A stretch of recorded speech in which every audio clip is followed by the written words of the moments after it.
کیا خوب کہا ہے، ڈھونڈتا پھرتا ہوں میں اقبال اپنے آپ کو، آپ ہی گویا مسافر، آپ ہی منزل ہوں میں۔ جستجو کا یہ سفر شعور کی وہ منزلیں طے کر رہا ہے جہاں پہنچ کے خود سے جان پہچان بڑھنے لگتی ہے۔ نوجوانوں کے سوالات کے مکمل جوابات کے لیے آج ایک بار پھر ہم ڈاکٹر طارق شریف زادہ صاحب کی خدمت میں حاضر ہوئے ہیں جو کہ معروف سیرت اسکالر ہیں۔ تو آئیے جستجو کے اس سفر کا، اس نشست کا آغاز کرتے ہیں۔ جی ڈاکٹر صاحب، سب سے پہلے تو آپ سب کی آمد کا، دوستوں کا آنا میرے لیے بہت سعادت کی بات ہے، بہت شکریہ۔ آپ سب کے علم میں ہے کہ میرا، کیونکہ میں بایوگرافسٹ ہوں، لوگوں کی زندگیوں سے روشنی مستعار لینا میرا ایک محبوب مشغلہ ہے۔ ایک شخصیت ہیں عہد حاضر کے، ایک بہت بڑا بایوگرافسٹ ڈاکٹر محمود ظریف العراقی، جو بیسیکلی عراق کا بنیادی طور پہ رہنے والا ہے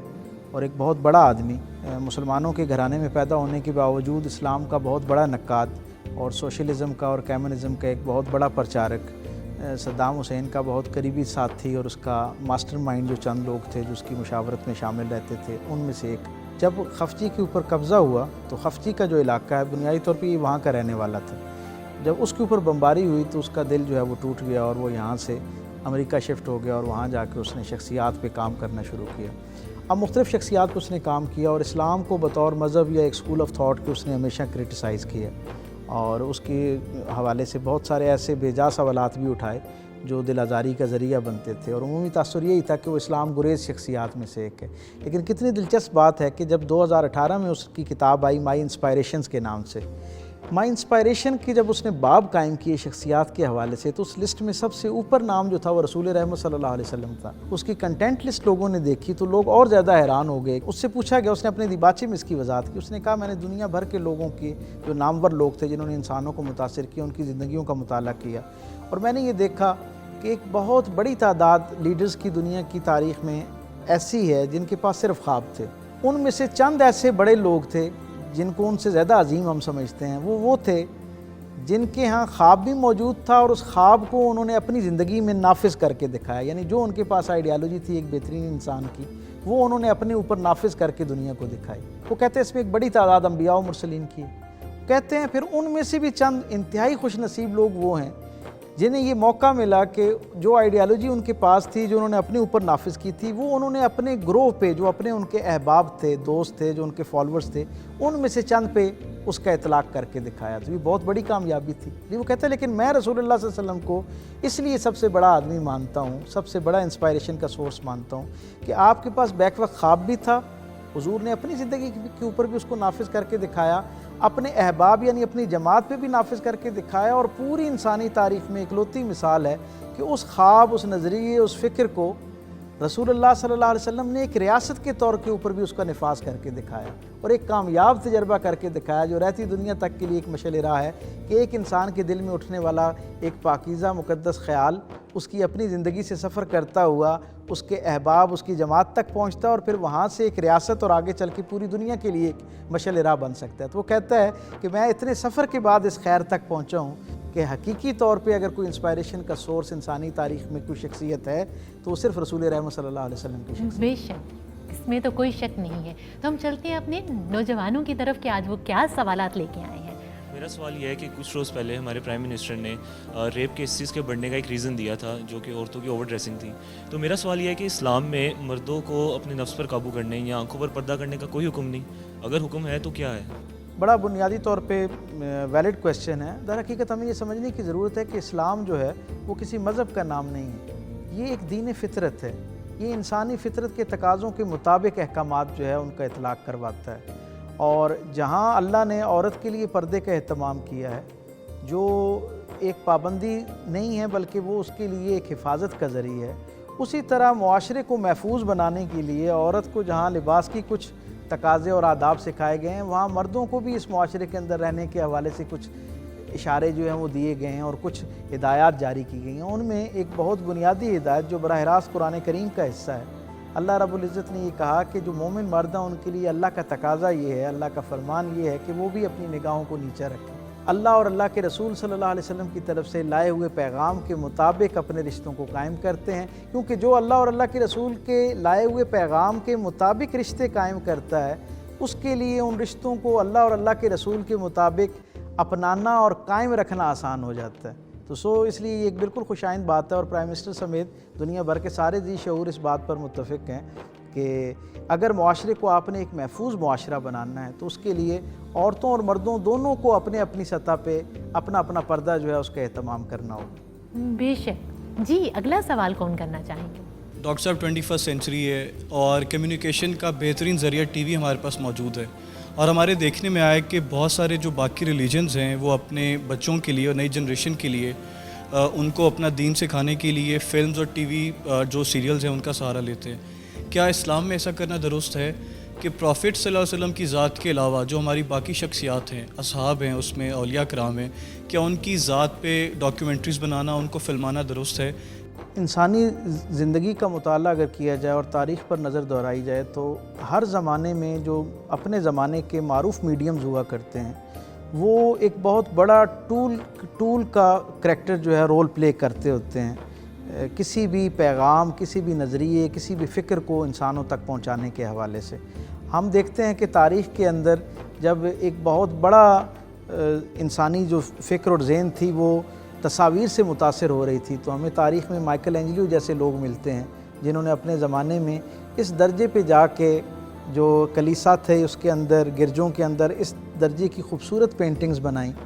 ایسی انسپائریشنل اور میسیج سے بھرپور، پیغام سے بھرپور اس طرح کی تصاویر بنائیں کہ اب ایک بہت بڑا طبقہ جو ہے وہ اس سے متاثر ہوتا تھا اور وہ ان کے اس زمانے کے مذہب کے ساتھ جڑنے کا ذریعہ اور وسیلہ بنتے تھے. اب جو آپ کا سوال ہے کہ اسلام میں اس کی کس درجے کی گنجائش ہے، تو اسلام کے اندر اسلام اتنا وسیع القلب اور اتنا اپنے اندر وسعت رکھنے والا نظریہ ہے کہ ہر خیر کو قبول کرنے کا اس کے اندر گنجائش موجود ہے، اور ہر نئی اور جدید بات جو نافع الناس ہو سکتی ہے، جو انسانوں کی فلاح اور بہبود کے لیے ہو سکتی ہے، انسانوں کی زندگی میں آسانی پیدا کرنے کی اور انسانوں کو خیر تک بآسانی پہنچانے کا ذریعہ بن سکتی ہے، ان سب کو انہوں نے اسلام جو ہے وہ ویلکم کرتا ہے.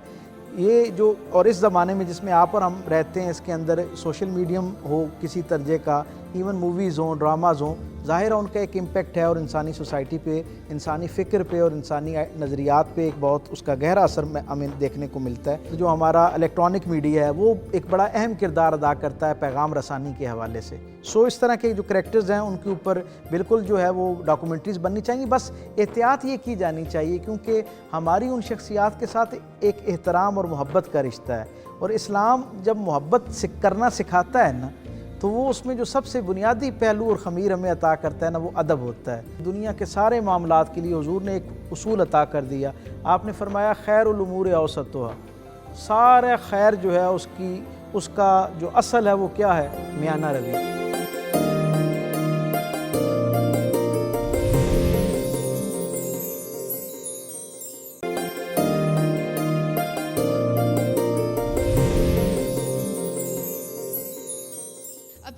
جیسے پچھلا سوال جو کیا گیا آپ سے، آپ نے اس کے جواب میں کہا کہ جو ڈاکومنٹریز اور فلمز بن رہی ہیں اس کے لیے کچھ ادب کے تقاضے ہونے چاہیے. پہلے تو میں یہ جاننا چاہوں گی کہ ادب کے تقاضے کس طرح اور کیا ان کے پیرامیٹرز ہیں، کیا گائیڈ لائنز ہیں، اور دوسرا یہ کہ کیا یہ بات غلط نہیں ہو جاتی کہ ہم اپنے پروفٹس یا آئیکونز ان کے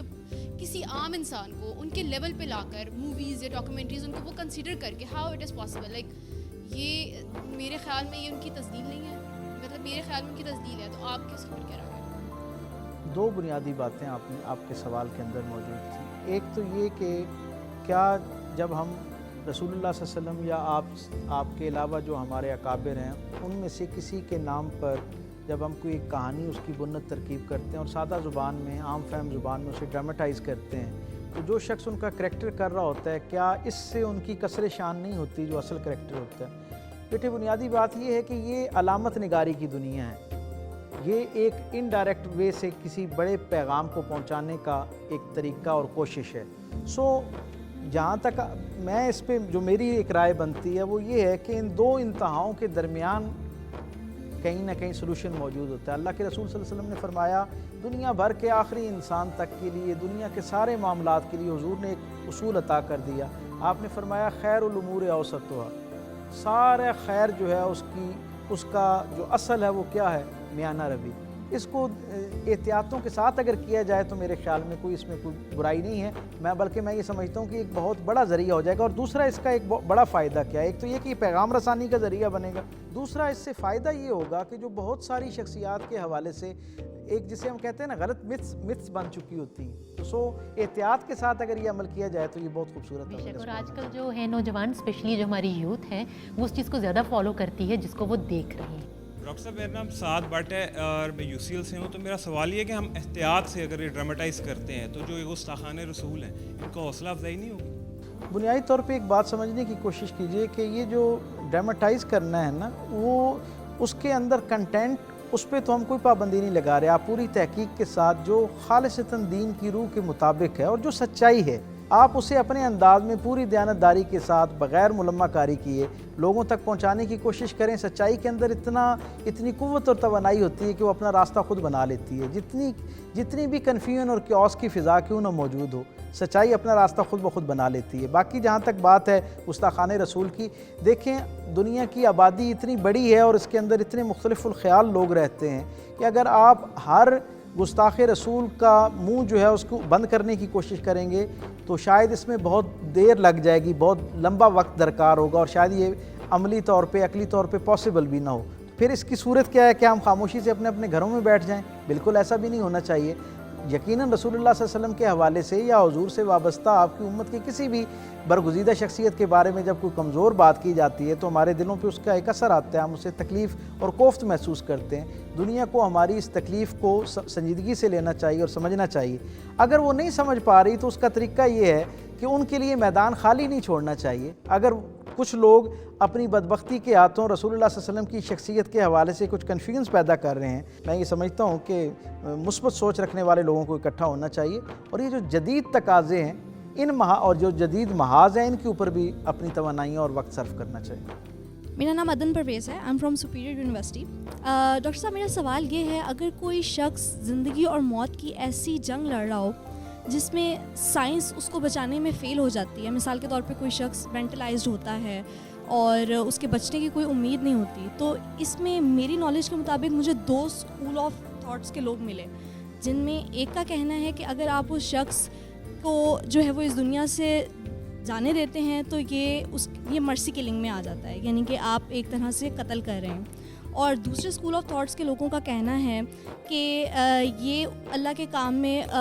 خلل ڈالنے کے برابر ہے، یعنی کہ آپ اس شخص کو مزید اذیت دے رہے ہیں۔ تو میں جاننا چاہوں گی کہ اسلام مرسی کلنگ کے بارے میں بیسیکلی کیا کہتا ہے اور ایسی صورتحال میں کیا اسلام تجویز کرتا ہے؟ جب بھی ہم دین کے حوالے سے کسی بھی بالخصوص احکامات کے تناظر میں کچھ چیز سوچتے ہیں تو ہمیں یہ بات مد نظر رکھنی چاہیے کہ یہ جو دین ہے یہ خالصتاً انسانی فطرت کے تقاضوں کے مطابق احکامات کا نزول کرتا ہے۔ خود رسول رحمت صلی اللہ علیہ وسلم کی پوری زندگی اس بات کے اوپر شاہد ہے کہ آپ کی طرف سے انسانوں کے لیے ہدایت اور فلاح کے نام پر جتنے احکامات آئے وہ خالصتاً انسانی فطرت کے جو تقاضے ہیں ان کو مد نظر رکھتے ہوئے رسول اللہ صلی اللہ علیہ وسلم نے ان کو ایکسپلین کیے۔ یہ جو آپ جس سچویشن میں دین کے حوالے سے رہنمائی لینا چاہ رہی ہیں، دین یہ کہتا ہے کہ انما الاعمال بالنیات، آپ کے اعمال کا دار و مدار جو ہے وہ آپ کی نیتوں پر ہے۔ ایک انسانی جان کو بچانے کے بارے میں قرآن یہ کہتا ہے کہ جس نے ایک انسانی جان کو بچایا گویا اس نے ساری انسانیت کو بچایا۔ تو آپ سمجھ سکتے ہیں کہ کتنا اہم عمل ہے۔ انسانی جان کو بچانے کے لیے جتنی توانائی، وسائل، وقت میسر کیا جا سکے وہ کیا جانا چاہیے، اپنی بیسٹ ایفرٹ جو ہے اس کے اندر لگائی جانی چاہیے، پوری دیانتداری کے ساتھ خالص جذبے کے ساتھ بچانے کی کوشش کرنی چاہیے۔ موت کے لیے مرض کا ہونا ضروری ہوتا تو کوئی ایک آدمی بھی اللہ کے پاس ایسا نہ جاتا جو کسی نہ کسی مرض کا شکار نہ ہوتا، جبکہ ہم روزانہ دیکھتے ہیں کہ بہت سارے مریض صحت مند بھی ہو رہے ہوتے ہیں اور بہت سارے صحت مند لوگ جو ہیں وہ بغیر کسی ظاہری بیماری کے اللہ کے پاس پہنچ رہے ہوتے ہیں۔ اپنی طرف سے ایک انسانی جان کو بچانے کے لیے، اسے اس تکلیف اور اذیت سے نکالنے کے لیے دیانتداری کے ساتھ جو وسائل، جو اسباب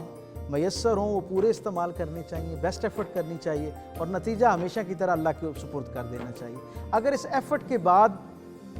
کوئی شخص جو ہے وہ زندگی سے محروم ہو جاتا ہے تو یہ یقیناً اللہ کی مشیت ہے۔ پھر جس وقار کے ساتھ آپ نے وہ ساری ایفرٹ کی ہے اسی وقار کے ساتھ اس فیصلے کو گریس کے ساتھ قبول کیا جائے۔ اللہ ہمیشہ صبر کرنے والوں کے ساتھ ہوتا ہے۔ آپ نے دیکھا ہے کہ دنیا میں جتنے بھی اللہ کی طرف سے عبادات کا ذکر کیا گیا ہے ان سب کے عوض اللہ کی طرف سے اجر کا وعدہ ہے، ثواب کا وعدہ ہے۔ لیکن صبر ایک ایسا عمل ہے کہ جس کے بالمقابل اللہ رب العزت کی طرف سے جو پیکیج ہے اس کے اندر کوئی ثواب کا اللہ نے وعدہ نہیں کیا۔ کیا کہا ہے کہ جو صبر کرتا ہے اور صبر میں اتنا خالص ہو جاتا ہے، اللہ اپنا آپ اس کو سپرد کرنا شروع کر دیتا ہے، اس لیے پھر اس کے بعد صبر کیا جانا چاہیے۔ بے شک۔ جی اگلا سوال کون کرنا چاہیں گے؟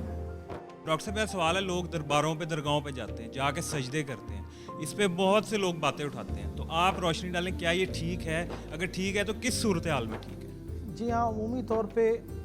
جیسے گفتگو میں تھوڑی دیر پہلے میں یہ عرض کر رہا تھا کہ دین نے ہمیں ایک اصول مرتب کر دیا زندگی گزارنے کا، خیر الامور اوسطھا، ہر چیز کے اندر ایک توازن اور عدل قائم کیا جانا چاہیے۔ براہ راست دینے کی صلاحیت جو اللہ رب العزت کی اپنی ذات کے ساتھ منسوب ہے، ہم اللہ والوں کی نسبت اور تعلق سے جب اللہ کو پکارتے ہیں تو ہماری وہ جو گفتگو ہوتی ہے، وہ جو ہمارا اللہ کی طرف اپنی عرضی پیش کرنا ہوتا ہے، وہ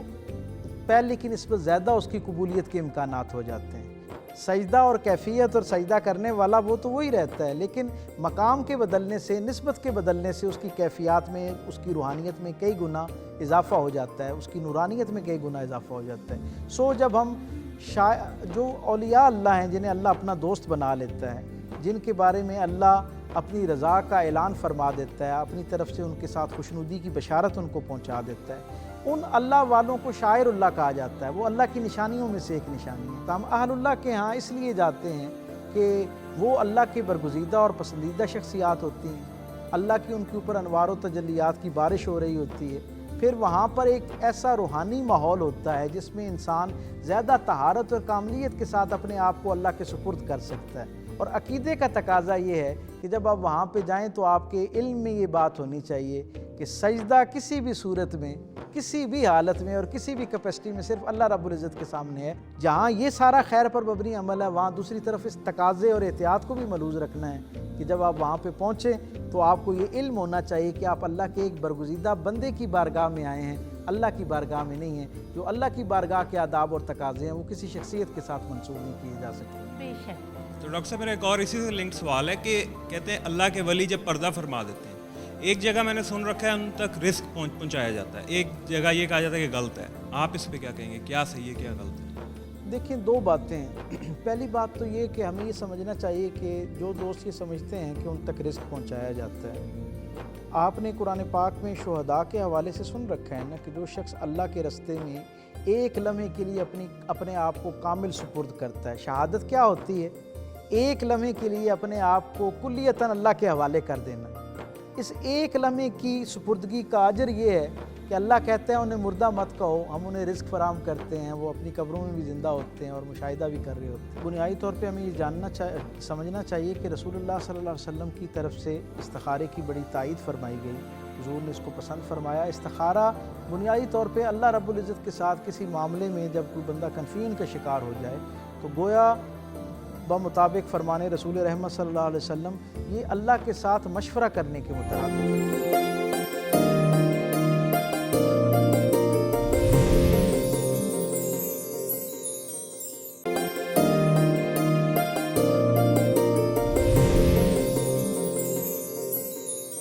بنیادی تصور یہ ہے کہ ان شخصیات کی زندگی سے روشنی لینے کی کوشش کرنی چاہیے کہ وہ ایک فانی دنیا کا ہماری طرح رہنے والا انسان، اس نے اپنی زندگی میں ایسا کون سا خیر کا عمل اختیار کیا کہ وہ اس کے لیے فنا کا قانون منسوخ کر دیا گیا اور اللہ کی طرف سے اسے حیات جاوید عطا کر دی گئی۔ وہ راز جاننے کی کوشش کرنی چاہیے اور پھر اس راز کو اپنی زندگی میں اختیار کر کے اپنانے کی کوشش کرنی چاہیے، جس راز نے اسے عام بندوں میں سے نکال کے اللہ کا خاص محبوب اور لافانی بندہ بنا دیا ہوتا ہے۔ بے شک۔ جی اگلا سوال کون کرنا چاہیں گے؟ السلام علیکم ڈاکٹر صاحب، میں حنان گل، میں LGU سے میرا تعلق ہے۔ میرا سوال کچھ ایسا ہے کہ جو ہم لوگ استخارہ کرتے ہیں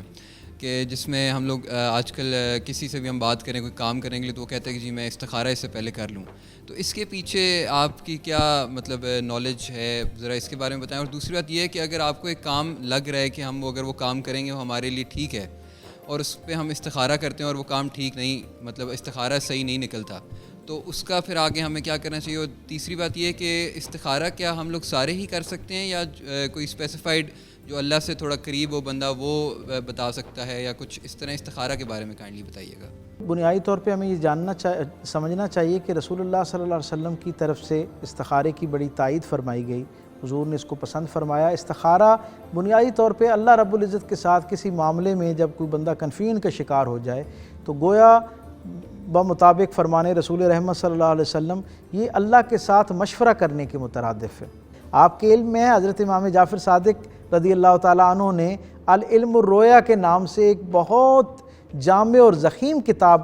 جو کئی جلدوں پر مشتمل ہے وہ لکھی ہے، جو صرف خواب کی تعبیر کے جو امکانی پہلو ہو سکتے ہیں ان کے اوپر گفتگو اس کے اندر ہوئی ہے۔ تو گویا یہ خود اتنا بڑا علم ہے، تو جیسے علم رویا بہت بڑا علم ہے، خواب کا علم ہے، اسی طرح استخارہ تو اس سے بھی کئی گنا زیادہ جامع ایک علم ہے۔ تو بہتر عمل یہ ہوتا ہے کہ آپ خود بھی اختیار کریں، لیکن بڑے فیصلے کرتے وقت جو صاحب علم ہے، جو استخارے کو بطور علم سمجھتے ہیں، اس کی تفصیل، اس کی نزاکتوں سے واقف ہیں، اس کی اصطلاحات سے واقف ہیں، اس کے اندر جو امکانات موجود ہوتے ہیں ان سے واقف ہیں، ان سے رہنمائی لی جائے تو زیادہ بہتر سچائی تک اور بڑی اور واضح سچائی تک پہنچا جا سکتا۔ اب تیسری آپ کے سوال کا حصہ، عمومی طور پر بزرگ یہ کہتے ہیں کہ جب آپ کسی معاملے میں استخارے کے لیے اپنے آپ کو پیش کر دیں تو پھر جو ادھر سے روشنی آ رہی ہوتی ہے پھر افضل عمل یہ ہے کہ اس روشنی کو ہی اختیار کیا جائے، جو استخارے کے اندر آ رہی ہے روشنی اسی کو اختیار کیا جائے۔ اور پھر ہمیں یہ علم ہی نہیں ہوتا کہ جسے ہم اپنے لیے فلاح اور خیر اور بھلائی سمجھ رہے ہیں وہ آگے چل کے ہمارے لیے کتنا بڑا وبال بن جاتا ہے، اور جسے ہم ظاہری طور پہ اپنی ناکامی اور ایک جسے کہتے ہیں ایک نقصان سمجھ رہے ہوتے ہیں وہ آگے چل کے ہمارے لیے کتنا سود مند ہو جاتا ہے۔ ہم استخارہ کر رہے ہیں پھر اس کو فالو کرنا چاہیے۔ جی بالکل، اگلا سوال کون کرنا چاہیے؟ جی السلام علیکم، میرا نام دانیال ہے، الہام اقبال اوپن یونیورسٹی سے ہوں میں۔ سر میرا سوال یہ ہے کہ جو رمضان میں مطلب کہ رمضان شروع ہونے سے پہلے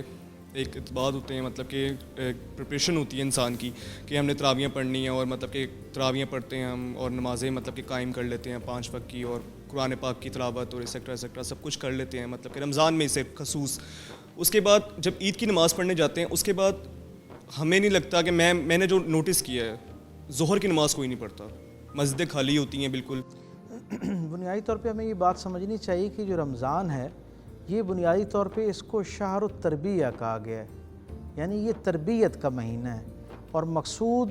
رمضان المبارک میں اپنے آپ کو اللہ کی عبادت کے سپرد کرنا نہیں ہے، یہ اس کا ایک مقصد ہو سکتا ہے، لیکن اعلیٰ اور عرفہ مقصد یہ ہے کہ اس ایک مہینے کو اس کے ماحول میں جو برکت اللہ کی طرف سے آ جاتی ہے اس برکت کو اپنے لیے اپنے دامن میں سمیٹا جائے، اور اپنی عادات اطوار، اپنے معاملات، اپنے معمولات ان کو ایک ایسی سمت عطا کی جائے تاکہ وہ ماحول اور اس رمضان کے ماحول کے نتیجے میں جو عبادات کا معمول ہماری زندگی کا حصہ بنتا ہے وہ باقی 11 مہینے میں بھی اس کا اطلاق ہو سکے۔ تو اصل مقصد رمضان ایک تربیت گاہ ہے،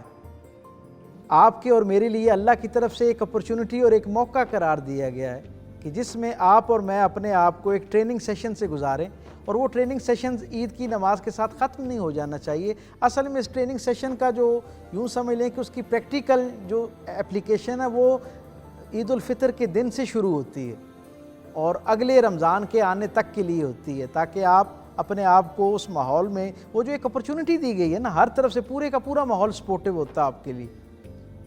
اس ماحول سے کچھ ایسی خوبصورت خوشائند عادتیں مستقل کر لی جائیں اپنے مزاج کے اندر، تاکہ باقی جو سال کے مہینے ہیں وہ اسی رنگ اور کیفیت کے اندر گزارے جائیں۔ بالکل، بے شک۔ یہاں سے ہمارے بھائی نے ان کا سوال لیتے ہیں۔ جی سر، میرا نام عمر عزیز، اور میرا سوال یہ ہے کہ رمضان کے اندر لوگ روزہ رکھ کے نماز وغیرہ تو پڑھتے ہیں، لیکن نماز کے فوراً بعد گانے سننا، موویز دیکھ کر اپنا باقی سارا ٹائم سپینڈ وغیرہ کرنا، مطلب نماز تو پڑھ لی انہوں نے، باقی ٹائم ان کو کس طرح مطلب اپنا گزارنا چاہیے؟ بنیادی طور پہ پھر وہی بات کہ چیز کی اصل روح تک پہنچنا چاہیے۔ اللہ کو کیا پڑی ہے کہ وہ مجھے اور آپ کو بھوکا پیاسا رکھے، یعنی میری بھوک اور پیاس سے اللہ کی کبریائی، اللہ کی عظمت میں رتی برابر بھی اضافہ نہیں ہو سکتا۔ ہمیں یہ سمجھنا چاہیے رسول اللہ صلی اللہ علیہ وسلم کا ایک بڑا واضح پیغام اس پہ موجود ہے۔ آپ صلی اللہ علیہ وسلم نے فرمایا کہ بہت سے لوگ ایسے ہیں، اس پیغام کا مفہوم ہے کہ بہت سے لوگ ایسے ہیں جنہیں روزے میں بھوک اور پیاس کے علاوہ کوئی چیز حاصل نہیں ہوتی۔ اس کا مطلب کیا ہوتا ہے؟ یہ جو روزے فرض کیے گئے ہیں نا، قرآن میں جس آیت کے اندر اللہ نے روزوں کی فرضیت کا اعلان فرمایا نا، اسی میں اس فرضیت کا جواز بھی عطا فرمایا ہے، اس کا مقصد بھی بیان کر دیے۔